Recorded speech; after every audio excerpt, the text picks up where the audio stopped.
তো হ্যালো সবাইকে। এখন পুরো ফেসবুক, হোয়াটসঅ্যাপ, ইনস্টাগ্রাম, ইউটিউব যেখানেই খুলছি না কেন শুধু কি আসছে, বাবা ছেলের লড়াই। বাবা ছেলের লড়াই সেটা কি আবার? হ্যাঁ, বাবা ছেলের লড়াই মানে বিরিয়ানি বনাম বিরিয়ানি, মানে ডি বাপি বনাম অনির্বাণস। যারা জানো না তাদের কনটেক্সটের জন্য তোমরা এই ক্লিপগুলো দেখে নাও, তারপর আসছি ফিরে। ওকে কিচ্ছু কমি রাখিনি, যা চেয়েছে সেটাই দিয়েছে ওকে। আমার সাথে এত বড় ধোঁকা করলো ও। সত্যি কি ডিবাপি আলাদা হয়ে গেল? ডিবাপি যে আপনারা শুনছেন, ডিবাপি কি সত্যি আলাদা হয়ে গেল? হ্যাঁ, ডিবাপি সত্যি আলাদা করতে আমাদের বাধ্য করলো। আমি ডলি আর বাপি, এটাই সত্য। ডলি আর বাপি হচ্ছে ডিবাপি। কোনো মা কোনো বাবা যাতে কোনো সন্তানের সাথে এরকম কাজ না করে। আজকে 2 মাস ধরে আমার ব্যবসাটা বন্ধ করে দিল। আমার এক চোখে দেখে গেল। ডিবাপি বিরিয়ানি যে ব্র্যান্ড একটা, সেটা বহুত কষ্ট করে আমাদের আজকে করতে হয়েছে। সেই ব্র্যান্ডটা কেউ যদি পিছন থেকে নেওয়ার চেষ্টা করে তখন তো বাবার তো একটা দুঃখ লাগবেই। আমি পাবলিকের পিঠের মার খেয়েছি অনির্বাণ তোমার জন্য। ভুলে গেছো অনির্বাণ? আজকে ডিবাপিটা পার করে দিয়েছে অনির্বাণ। আজকে সেল রিপোর্ট আছে তো, মানে ওদের 30% এটা বেড়ে গেছে শনিবার। আমি লাস্ট বার্তা একটা দিয়ে যাচ্ছি। আমি থাকি আর না থাকি, আমার যতটুকু প্রপার্টি যা আছে আমি ওদের দু ভাইকেই দিয়ে যাবো, অনির্বাণ অনিকেতকে। অনির্বাণ, তুমি অনির্বাণ ক্যাটারার বিরিয়ানি করেছো, আমার আশীর্বাদ তোমার সাথে রইলো। ব্রাঞ্চ খোলার সময়ই কেসটা করলো, এতদিন করেনি। যেহেতু দুটো ছিল তখন যেই 3 নম্বর হতে গেল তখন তুমি করছিলাম কেন? এটা আমার ছেলে আমাদের সাথে কি করছে, যে আমাদেরই সম্পত্তি আমার থেকে কেড়ে নিচ্ছে আমাদের পিঠ পিছে। তুমি আমাকে কত বাজে বাজে কথা বলেছো, কত গালাগালি করেছো। আমি সেই তোমাদের ব্যবসা দিয়ে সাইড হয়ে গেছে। এবং মা যে জিনিসগুলো করছে বাবাকে পেটে গেইন করার জন্য কন্ট্রোভার্সিতে আর আমি যেতে চাই না। তো আশা করছি তোমরা কিছুটা বুঝতেই পারলে যে একটা ব্র্যান্ডিং নিয়ে সমস্যা বা অনেক কিছু ইস্যু রয়েছে। তো এই ভিডিওগুলো তোমরা ফেসবুকে দেখতেই পাবে কী ইস্যু তাদের, সেটার মধ্যে ঢুকছি না। আজকে পুরোপুরি এই ভিডিওটা থাকছে কাদের বিরিয়ানিটা সত্যিই সেরা, ব্যারাকপুরের ডিবাপি নাকি মধ্যমগ্রামের অনির্বাণস, যা আগে ছিল ডিবাপি নামের। এই ইস্যুগুলো হয়তো তাদের সোশ্যাল মিডিয়াতে না আনাটাই বেটার হতো আমার মতে, কিন্তু সেটা তাদের পার্সোনাল ব্যাপার। ঠিক আছে, তারা এনেছে, যেহেতু কোর্টের মাধ্যমে এটা হয়ে যাচ্ছিলো, তো একটা ব্র্যান্ডিংয়ের দুজনেরই অসুবিধা হবে, যেহেতু ব্র্যান্ডের একটা ইমেজ নষ্ট হচ্ছে। কিন্তু তারা যেহেতু সোশ্যাল মিডিয়াতে এনেছে, সেটা তাদের ইচ্ছে। তো সেই ঝগড়াঝাটিতে ঢুকবো না। ফুললি বিরিয়ানির কম্প্যারিজন হবে, কোনটা বেটার, কোনটা খারাপ, কোনটা ভালো, কোনটাতে কী অসুবিধে সব বলবো এখানে। তো তার জন্য ভিডিওটা দেখতে থাকো, আশা করছি সবার ভালো লাগবে। তো আমাদের ফার্স্ট ডেস্টিনেশন ছিল বিরিয়ানিপুর, মানে ব্যারাকপুরের ডিবাপি বিরিয়ানি, যেটা ওজি ডিবাপি, মানে অথেন্টিক আসল বাবা মায়ের যেটা ডিবাপি সেইটা। রাত্রেবেলা গেছিলাম, তো দেখতে পাচ্ছ অনেকটা রাত হয়ে গেছিলো, একটু ফাঁকা ছিল কিন্তু তাও লাইন দিতে হয়েছিল। ওপরে বসলে হয়তো আরও ওয়েট করতে হতো, আমরা নিচের দিকে বসেছিলাম, তাই 15 থেকে 20 মিনিট ওয়েট করেছিলাম। আর এই যে হচ্ছে ওনার, মানে বাপি দাস তার নাম হয়তো। তো ইনি ছিলেন ওনার। এখানে হচ্ছে গোডাউন এরিয়া বা কারখানাটা বিরিয়ানির, আর এইদিকে আউটলেটটা রয়েছে। আর এইখানে একটা জিনিস, যে এখানে খাওয়ার আগে কিন্তু আগে বিল করে নিতে হবে। তো এখানে তোমার প্রাইস চার্ট দেখতে পাচ্ছ যে এখানে মাটন বিরিয়ানি 350 টাকা। আমরা শুধু মাটন বিরিয়ানি নিয়েছিলাম। আর এখানে তারা একটা পোস্টারও টাঙিয়ে দিয়েছে যে তাদের মাত্র 2টো আউটলেট রয়েছে, মানে তারা এই ব্যারাকপুর আর যেটা বারাসাতে আছে সেই আউটলেট দুটোকে ডিবাপি করেছে। আর যেটা মধ্যমগ্রাম সোদপুর রয়েছে সেটা হচ্ছে অনির্বাণস এখন নামে গেছে। আর সে এখন দোলতলাতেও খুলছে, সেটাও অনির্বাণসেরই নামে থাকবে। ডিবাপি 2টো আউটলেট থাকলো তাহলে, একটা ব্যারাকপুর আর একটা হচ্ছে বারাসাত। আমি এত বকবক করছি কেন জানি না, তোমরা দেখতে পাচ্ছ বিরিয়ানি চলে এসেছে ভাই। তো আমাদের মাটন বিরিয়ানি ছিল, মানে আমার মাটন বিরিয়ানি ছিল, আর মামা নিয়েছিল ওদিকে চিকেন বিরিয়ানি। তো প্রথমেই পিসগুলো জানতে চেয়ে নেয় ওনারা যে কীরকম পিস দরকার হয়। তো সে মতোই দিয়েছিল, প্রচণ্ড গরম ছিল। আর এই যে মাটনের সাইজ ভাই, প্রচণ্ড বড় একটা মাটন, জানি না কত গ্রাম হবে, আমার গ্রামের আইডিয়া থাকে না, বাট দেখে তো মনে হচ্ছিল 100-120 গ্রাম হবেই, মানে 100 গ্রামের বেশিই হবে, 150 গ্রামও হতে পারে। আর সেই ব্যারাকপুর স্টাইলে গ্রিন চাটনি, আর এই চিকেনের সাইজটা জাস্ট দেখো, মানে বিশাল বড় একটা, বিশাল। কিন্তু চিকেন বিরিয়ানিতে এই চিকেনটা বিরিয়ানির চিকেন ছিল না, এটা হচ্ছে চিকেন চাপ থেকে দেওয়া হয়েছিল। তো মামা চেয়েছিল চিকেন লেগ পিস, তো লেগ পিস বললো যে চিকেন চাপ থেকে কি দেবো, তো মামা বললো ঠিক আছে হ্যাঁ দাও। তো ওটা চিকেন চাপের লেগ পিস ছিল। আর এখানে তোমাদের মাটনটা আবার দেখাচ্ছি, কত বড় মাটন ছিল। তো এবার একটু করে খাই। আর এই যে আলুটাও বিশাল বড় ছিল। তো এইটা ছিল আমার ডিবাপি বিরিয়ানিতে ফার্স্ট ডে।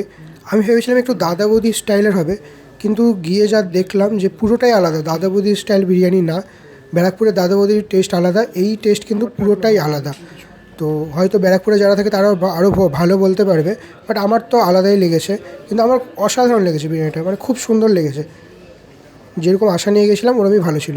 তো এখানে মামার সাথে একটু মজা করছিলাম। মামার হচ্ছে ডিবাপি পছন্দ না, মামা হচ্ছে দাদা বৌদির বড় ফ্যান। তো এখানে মামা বললে হ্যাঁ কিছুটা আলাদা করেছে, আগের তুলনায় বেটার হয়েছে। আগে মামার গোলাপের গন্ধ না কি একটা বলছিল, কেওড়া জলের গন্ধটা খুব পাওয়া যেত, মামা বলছে এখন সেটা নেই, এখন ভালো করেছে। তো আমার তো ভালোই লেগেছে, ফার্স্ট টাইম ট্রাই করেছি। এবার তোমরা বলতে পারো কমেন্টে তোমাদের ডিবাপির বিরিয়ানি কেমন লাগে।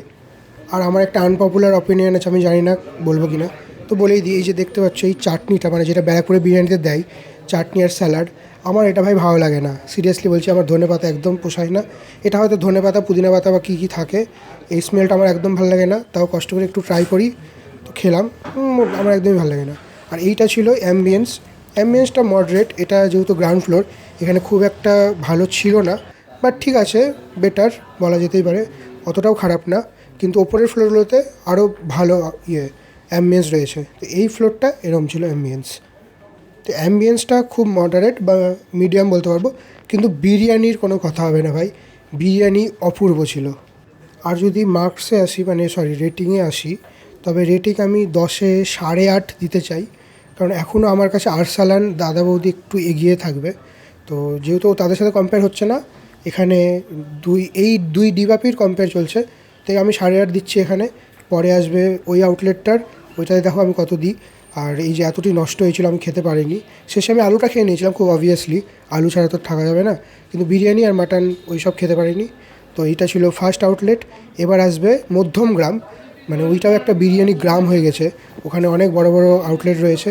তার মধ্যে আবার যাচ্ছি আমরা অনির্বাণসে, মানে ডিবাপেরই ছেলের আউটলেটে। তো সেখানে গিয়ে কেমন এক্সপিরিয়েন্স হয় তোমরা দেখো।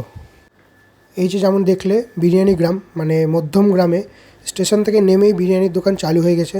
প্রথমে উজ্জ্বলদা, তারপর B3, আহার, রয়্যাল, অনেক রকমের বিরিয়ানি আছে। তো এগুলোকে ক্রস করে প্রায় 1 কিলোমিটার হবে না, 750 মিটার যাওয়ার পর চলে আসবে ডিবাপির বিরিয়ানি। আর এখানে দেখতেই পাচ্ছ ডিবাপি বিরিয়ানিতে কিন্তু ডিটাকে ঢেকে দিয়েছে, মানে বাপিটাকেও প্রায় ঢেকে দিয়েছে। এইটা যেদিন গেছিলাম সেদিন কিন্তু ঢেকে দেওয়া ছিল। এখন আমি দেখতে পাচ্ছি যে ওদের নতুন ব্র্যান্ডিং হয়ে গেছে, মানে তোমরা স্ক্রিনে দেখতে পাচ্ছ এইটা হচ্ছে নতুন ব্র্যান্ডিংয়ের পোস্টার, ব্যানার যাই বলো। তখন ছিল না, তখন এরকমভাবে ঢেকে দিয়েছিল। আর ঢুকতেই এদিকে ছিল কারখানা, এখানে এত এত আলু বের করছিল, দেখতে অপূর্ব লাগছিল। এখানে আলুর এক্সট্রা চার্জ আছে, এটা আমি শুনলাম, ওখানকার লোকাল লোক আমাকে বললো যে এদের আলুতে এক্সট্রা চার্জ আছে, যেটা পুরনো ডিবাপিতে নেই।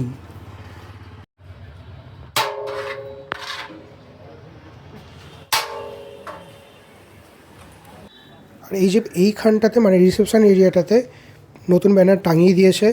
আর এখনও ব্যাগ আর কন্টেনারে এখনও ডিবাপি নাম লেখা। অবভিয়াসলি সেগুলো শেষ হয়ে গেলে এগুলো আর ওনারা ইউজ করবে না, নতুন ব্র্যান্ডিংয়ের ব্যাগ বা কন্টেনার চলে আসবে।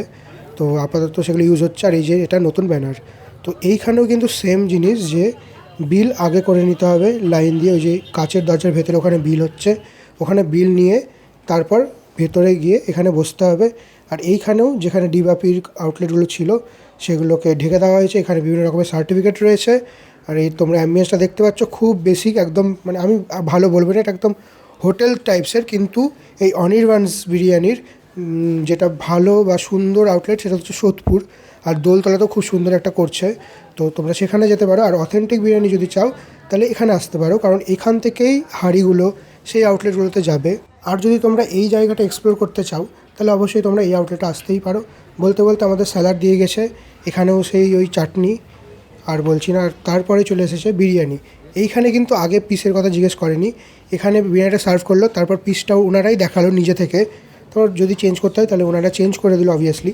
বিহেভিয়ার এখানে খুব ভালো ছিল স্টাফের, এটা একদম একটা আমি পজিটিভ সাইন বলবো, যে এই আউটলেটের বা অনির্বাণসের বিরিয়ানির যারা স্টাফ রয়েছে তাদের বিহেভিয়ার খুব ভালো।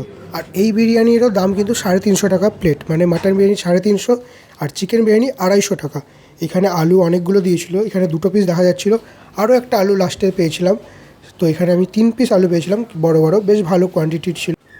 আর এই বিরিয়ানির সাথে নেওয়া হয়েছিল একটা এক্সট্রা চিকেন চাপ, সেই চিকেন চাপের দাম ছিল 160, পিস যথেষ্ট বড় ছিল। তো দাম হিসাবে, পিস হিসাবে এটা ঠিকঠাকই ছিল বলতে গেলে, 160-তে একটা চিকেন চাপ। আর এই বিরিয়ানিতে আমার পিসটা ছিল একটু রেয়াজি টাইপসের, যেগুলো আমি খাই না, কিন্তু তাও নিলাম বিকজ কোনো দিন ট্রাই করিনি, তো ট্রাই করার জন্যই নিয়েছিলাম, যদিও বা পরে খেতে পারিনি কারণ প্রচণ্ড চর্বি ছিল। তো এবার যদি বলি কেমন টেস্ট ছিল, কোয়ান্টিটি কেমন ছিল, আমি বলবো দুটো দোকানেই প্রায় সেম কোয়ান্টিটি ছিল, প্রাইসও সেম। অ্যাম্বিয়েন্সটা ওই ডি বাপির বেটার ছিল, কিন্তু স্টাফ বিহেভিয়ার এদের খুব ভালো ছিল। আর যদি আমি রেটিং দিতে চাই, আচ্ছা আর একটা কথা, আমরা এখানে হাঁড়ির ওপরের দিকের বিরিয়ানি পেয়েছিলাম, তো ওপর থেকে যেহেতু ঘিটা ছড়ানো হয়, তো অনেকটা পরিমাণ ঘি দেওয়াতে একটু ঘিয়ের ফ্লেভারটা প্রচণ্ড এনরিচ করছিল বিরিয়ানিটাকে, যা খেতে অবশ্যই ভালো লাগছিল। কিন্তু যদি বলি অথেন্টিক বিরিয়ানি টেস্ট, তবে একটু হাঁড়ির নিচের দিকের বিরিয়ানি খেলে বেশি বুঝতে পারতাম। আমার যেরকমটা লাগলো সেই দিনের জন্য বলি, আমি এটাকে 8 দিতে চাই। তো এই বিরিয়ানিটা হচ্ছে 8, আর ডি বাপি যেটা অরিজিনাল ওটা 8.5। হ্যাঁ অবশ্যই মাত্র হাফ পয়েন্টের ডিফারেন্স, তবে সত্যি দুটো বিরিয়ানি সত্যিই সুন্দর খেতে, দুটোতেই তোমরা যাও, দুটোই আশা করছি ভালো লাগবে। এটা কোনো কন্ট্রোভার্সি ভ্লগ করার জন্য আমি ভিডিওটা করিনি, আমার দুটোই ট্রাই করার ইচ্ছে ছিল, দুটোই ট্রাই করতে তাই জন্য গেছি, কিন্তু কোইন্সিডেন্টলিভাবে এই সময়টাতে তাদের কন্ট্রোভার্সি চলছে, তো সেটাতে কিছু করার নেই আমার। আর একটা জিনিস, তোমরা গেলে দুটোতেই যাও, দুটো বিরিয়ানি তোমাদের ভালো লাগবে আমি আশা করছি। আর এই হাফ পয়েন্টের কোনো ডিফারেন্স হয় না, তো কাউকে জেতাতে এভাবে পারছি না। আমি আশা করব তাদের এই মন কষাকষি, ঝগড়াঝাটি, কোর্টের অর্ডার এইসব তাড়াতাড়ি সব ঠিক হয়ে যাক, আর দুটো ব্র্যান্ডই খুব ভালোভাবে চলুক, আর দুটো ব্র্যান্ডই খুব ভালোভাবে বাংলার মানুষকে বিরিয়ানি খাওয়াক। আর এরপর একটা ভিডিও আনবো, তোমরা যদি এটা পছন্দ করো তাহলে কলকাতার এই 4টে বড় বড় বা আরও যত বিরিয়ানি ব্র্যান্ড আছে তাদের সবার একটা মহা কম্প্যারিজন। তো সেটার জন্য like, share, comment and follow করে নিও চ্যানেলটাকে। বাই বাই, আজকের মতো এতটাই।